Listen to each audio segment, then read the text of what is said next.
Hi everybody, and welcome back to the Going For It Sim Studio. When I was planning this challenge over a year ago and then beginning the challenge at the end of last winter, I got a lot of concerns about the whole thing past the actual chances of me breaking 80 and reaching my challenge. A lot of it had to do with concerns around if I even like the game of golf. What happens if I start playing and I don't like it? What about playing inside for an entire year? Are you mentally going to be able to do that? It's going to be so boring. Jeremy, there's no way you can play inside for that long. You're going to want to go outside. So now that I'm 10 months in, where exactly do I stand on all of those concerns? Let's talk about it. All those concerns are actually quite relevant to the entire challenge, and they were ones that I thought of myself more than I got questioned. There's a lot that goes into this, right? I mean, I completely transformed my entire garage. It went from a storage unit bike shop into a luxury sim, one that I purposefully built so that it looked really good on camera, as well as it was an area that I could go into and really enjoy playing in. Because I knew there was that potential that it could get really boring playing golf inside only, especially for an entire year while trying to break 80. That's an immensely lofty goal, which would mean I would have to spend a significant amount of time in here. And so that definitely weighed on me quite a bit. Now, a little bit of a background, when I was racing a lot and I was really putting a lot of time and effort into cycling, like I still do, in the wintertime when there's snow and ice on the road and I couldn't get outside, I would ride inside on a trainer. And generally it used to be you look at a wall and you do your garage miles, or you could maybe jump on your phone, or you could watch some TV. Never really boded well for me. I really didn't like it. Now technology has changed and there's a really cool software called Zwift that kind of gamifies the whole process a little bit. And so you get a little bit more interaction and engagement that allows you to do a little bit of racing, and you can kind of hit some metrics that give you a little bit of something to look forward to, but it's just not for me. And so to play golf inside, I definitely had that there, and all my buddies who know that I am not a huge fan of riding bikes inside, regardless of the fact that I'm an avid cyclist, kind of weighed on that a lot for me. They would definitely say, I don't know if you can do this, Jeremy, like inside's a lot different. And so when I started the challenge, it was easy not to get bored. Everything was new, everything was fresh. Learning how to golf was new, the game itself was new. And so for the first couple months, all I was really kind of trying to do is I need to have the club hit the ball. I didn't focus too much on my swing. I wasn't watching YouTube. I didn't want to change or focus on anything. I just wanted to learn how to make contact. And doing that, the reason is because I wanted to do this challenge set up like a normal person would try to golf. Generally folks aren't going to get into golf, go straight to getting the best coaches in the world and focus on everything in the correct order. So I did that on purpose. And then after a couple months, I started hitting the ball a lot better. And I would have a buddy come over and say, hey, here's a couple pointers. Here's how we get you a little bit better contact. And then things started to catch on. I really got that golf bug probably by about 2.5, 3 months in, where I was hooked. I started to enjoy every single aspect of the game. I love the challenge. I love the fact that it's impossible, but you can always get better. And for me and the way I do things and my personality, it fits really, really well. So injuries would come and I would find a way to overcome those. There's a lot of injuries that would flare up from cycling. And as a cyclist, we're on the road a lot training, your body's here, so your shoulders aren't open. And then I have injuries. There were past fractures that would cause muscular issues on the swing. And even that did not deter me whatsoever. It hasn't yet, and it hasn't throughout this challenge. And then I really started to fall in love with every individual aspect of the game. So the mechanics, I got very technical when I started coaching with Alex Moore.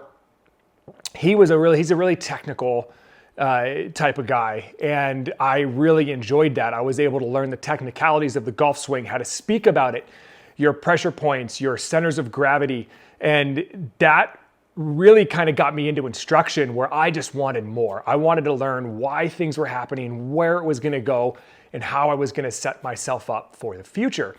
it's really nice when I get a team behind me that understands it's not where I'm at now, it's where I'm going to be at the end of this challenge, to give myself the best chance to break that 80.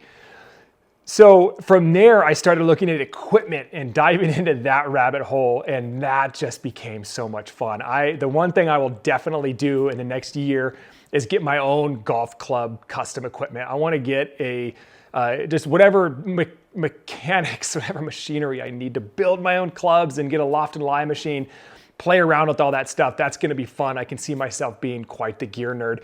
And then the game itself, playing golf rather than playing golf swing, being able to understand how to play a course and how to look at it. And that's kind of an advantage you get on the sim, is you get to try all kinds of things without the pressure of somebody behind you or being held up with people in front of you, or just being able to complete that round. I get to practice weird shots, and it's really kind of opened up the world of there's going to be a lot of variables that are going to make this challenge difficult. So that alone could deter me and kind of have me off put in the sim and want to immediately go outside and try to practice those lies.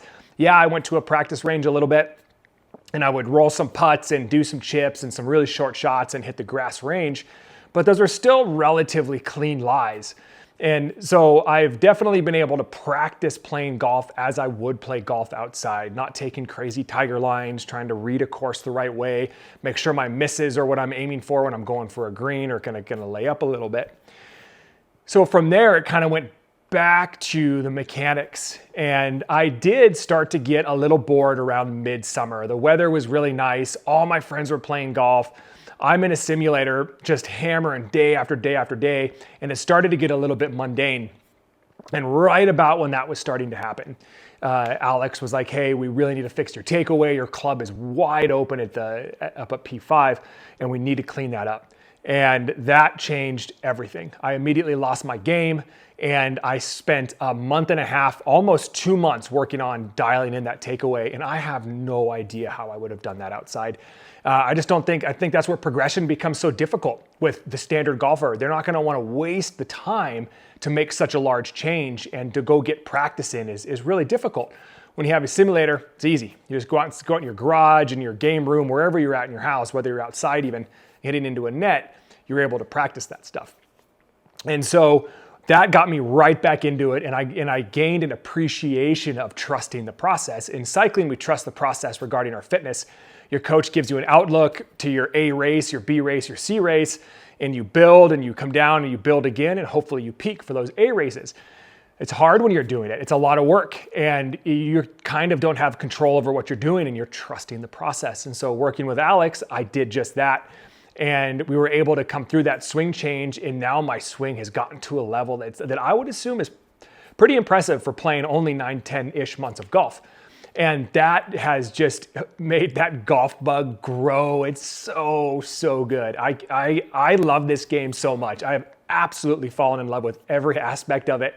And it's something that I'm going to be into for a very, very long time. In fact, I'm definitely going to be trying to make this my full-time job somehow. I hope that that's somewhere I could eventually get. That's how much I love this sport.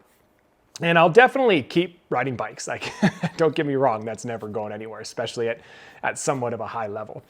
Now, currently, as far as progression goes, it's full education. So I have also recently started working with Jeff Ritter out at Pronghorn in conjunction with working with Alex Moore. So both of those guys have the same style of swing coaching. They know each other well, and we're all working together. And it's actually been a chance for me to work with what I see as like a super team. Somebody like me, who's just a normal person trying to do some crazy challenge on YouTube, gets to work with world-class coaches. Like, this is something that a PGA pro should be doing. And I feel I'm honored. I'm grateful, and I cherish and soak in absolutely every word that I get from either of those guys. I do think there is something to doing virtual coaching if you have a sim and the ability to practice. And there's also a really good aspect to have somebody in person to work on things that maybe the online coach can't necessarily see. I would imagine as a virtual coach, that's incredibly difficult to do, to build that level of ability to see what your golfer is doing and be able to help mimic that.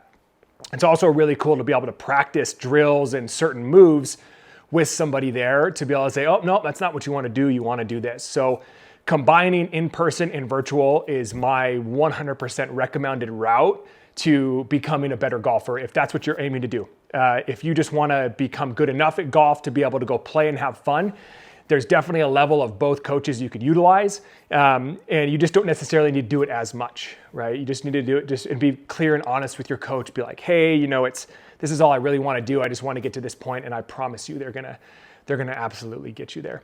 So one big question that I get a lot, especially now, is, hey, Jeremy, would you still play on a sim as much as you do if you weren't doing this challenge? The answer is unequivocally yes. I cannot tell you how much I enjoy playing on the simulator. It's awesome. If I had the ability to go outside every once in a while, like I said, midsummer, I started to get a little bored, but I think a lot of that had to do with the weather and it's just, you're doing the same thing all the time. You want to go do something different and really experience what the game is about. So yeah, absolutely. And I am dying to know how much of this simulator game, of the simulator of my game on a simulator, if any of that made sense, I'm able to transfer outside. I am itching. I cannot wait for the challenge to get to the end so that I can go and see this, to be able to provide a clear picture of, can you change the way golf is learned? It's exciting. And would I play a lot if I wasn't doing the challenge? I would. The fact that it's so easy and convenient for me to come out here and play in this gorgeous studio with About Golf and everything that Carl's Place was able to help me out with and build this out. Yes, it's so much fun. I mean, I used to do a lot of gaming when I was growing up, and this is the adult version of gaming in my opinion. It's fun. It's really cool to get friends over here and just play around and hit some balls and play crazy courses and courses around the world that I'll never be able to play. And it's good. But I would definitely toss in some outdoor play as needed. If my wife decided she wanted to learn golf, I think it would benefit her to be on the sim 2 or 3 days a week and then go outside for a day. I think that would really kind of give her that perfect blend of simulation golf, time spent on the game of golf, and then that ability to go outside. Please like, follow, and subscribe. I am just absolutely falling in love with this game, and I cannot wait to continue doing these videos, and I hope that I'm exciting most of the folks out there, getting you excited to go play, excited to practice and improve your game throughout the winter so that when you go out for next season, you're a better golfer. Or if you're looking to start golf, you see these videos and get just as excited as I am to dive into the game and become a golfer yourself. I will see you next time.